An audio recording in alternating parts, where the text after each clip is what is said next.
এটা আমার কাছে মনে হয় যে সামগ্রিকভাবে গোটা পৃথিবীতে যে শ্রমিক কর্মচারীদের এবং মালিকদের মধ্যে যে সম্পর্ক, সেই সম্পর্কে কিন্তু গুণগত পরিবর্তন হয়েছে, উৎপাদনের গুণগত পরিবর্তন হয়েছে, তার মোড অফ প্রোডাকশনের।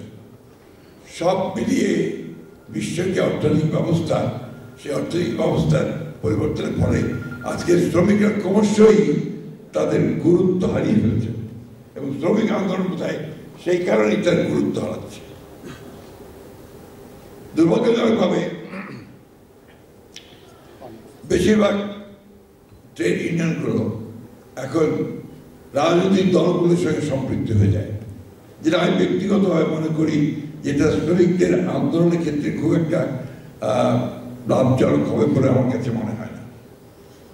কারণ যে বিষয়গুলো ইস্যুগুলো নিয়ে আপনারা বার্গেন করেন, সেই বার্গেন করার সময় সরকারি দলের সব দেখবেন, আমরা যেটা লক্ষ্য করি যখন সরকার চেঞ্জ হয় আপনাদের ইউনিয়নগুলো চেঞ্জ হয়ে যায়, সব ওই সরকারি দলের সমর্থক হয়ে যায়।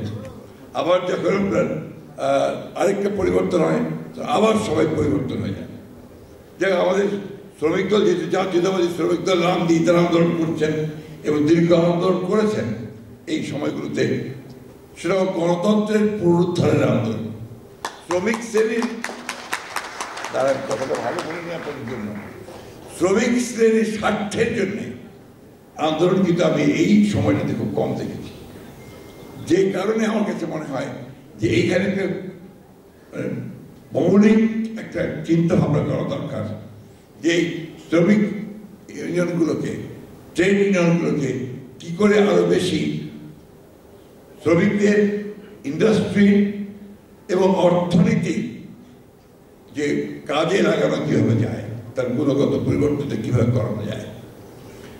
আমরা আমাদের প্রাক্তন নেতাদের অনেককে দেখেছি, যেমন কাজী জাফর আহমেদ শ্রমিক আন্দোলনের সঙ্গে জড়িত ছিলেন, কারণ মুজাফর আহমেদ শ্রমিক আন্দোলনের সঙ্গে জড়িত ছিলেন। আমাদের পরবর্তীকালে আমাদের সিরাজুল হোসেন খান সহ আরো অনেক জ্ঞানীগুণী মানুষ তারা শ্রমিক আন্দোলনের সঙ্গে জড়িত ছিলেন। পরবর্তীকালে কেউ মন্ত্রী হয়েছেন, কেউ অনেক বড় বড় দায়িত্ব পেয়েছেন।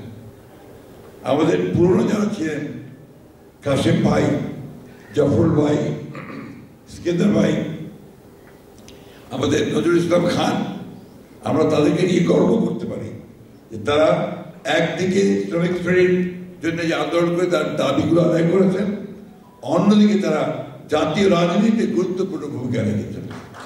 এই বিষয়গুলো আমি এই জন্য বলতে চাই যে আজকে আপনাদের এই সম্মেলনের যে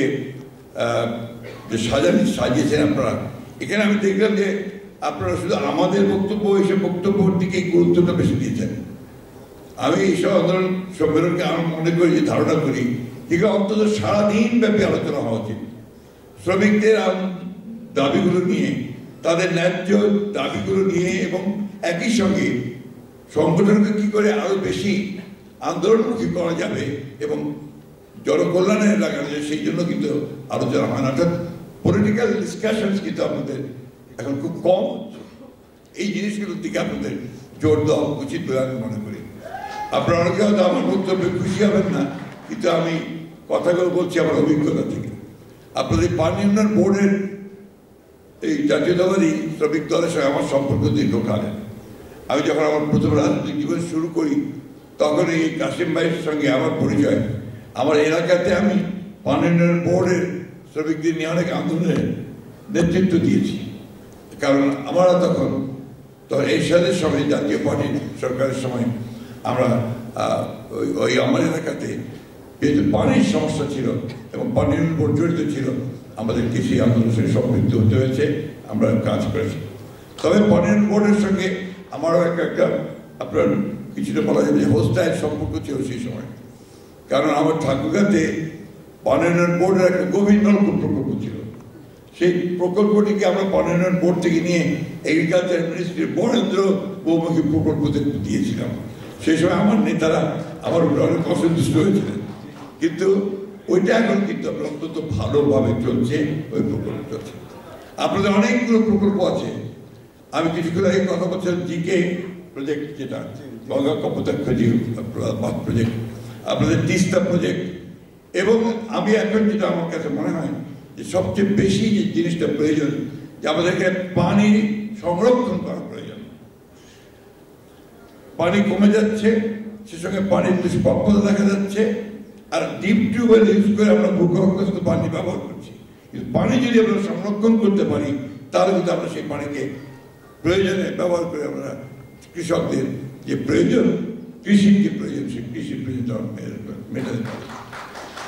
আমাদের স্বাধীনতার ঘোষক শহীদ প্রেসিডেন্ট জিয়াউর রহমান, তিনি খাল খনন কর্মসূচি দিয়ে শুরু করেছিলেন। তার ওই যে একটা ইনোভেটিভ চিন্তা ছিল যে আমাদের সমস্ত খালগুলো যদি আমরা আবার পুনরুদ্ধার করতে পারি, তাহলে সেই যে পানির সমস্যা আমরা সমাধান করতে পারবো।